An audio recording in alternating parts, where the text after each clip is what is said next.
मीरा, तुला असं वाटत असेल ना की मी मंजिरीची गुलाम आहे, पण तसं नाहीये.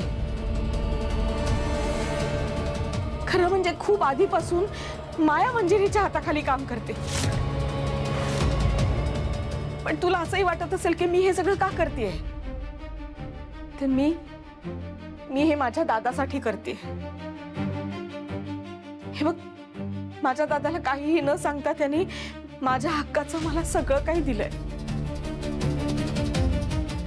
माझ्या दादासाठी, त्याच्या कुटुंबासाठी मला मंजिरीचं खरं रूप सगळ्यांसमोर आणायचंय.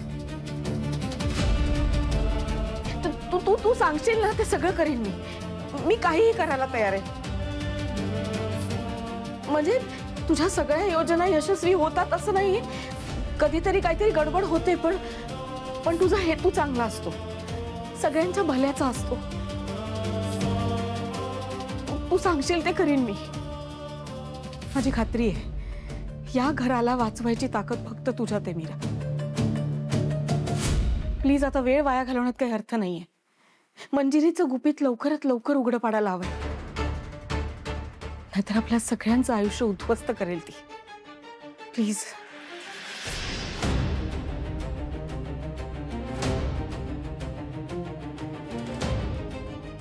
मॅडम,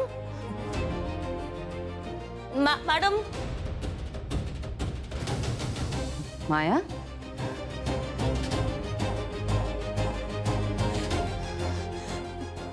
मॅडम, तो घोळ झाला, खूप मोठा घोळ झाला. एक मिनिट, काय झालंय? हा, पण मी सांगते तुम्हाला, माझ्याकडून ना चूक झाली. म्हणजे मी सांगते तुम्हाला. म्हणजे तुम्ही जे भस्म मला दिलेलं ना, वेदाला लावायचं होतं ते, तर म्हणजे मी ते जातच होते वेदाला लावायला, आणि तेवढंच सासूबाई टपकल्या, आणि मग त्यांनी ना मला खूप प्रश्न विचारायला सुरुवात केली, आणि चुकून म्हणजे मी लपवण्याचा प्रयत्नच करत होते, पण ना त्यांनी माझ्या हातातलं भस्म पाहिला, आणि मग त्यांनी अजून प्रश्न विचारले, पण मी त्यांना डायव्हर्ट करण्याचा खूप प्रयत्न केला, पण ते नाही झालं. शेवटी त्यांनी ना जबरदस्तीने तो, म्हणजे जे भस्म होतं ना, त्यांनी ते जबरदस्ती माझ्या हातातून हिसकावून घेतलं हो. आणि मी काहीच करू शकले नाही. मी त्यांना थांबवण्याचा पण प्रयत्न केला, पण असं काहीच झालं नाही. I am so sorry madam.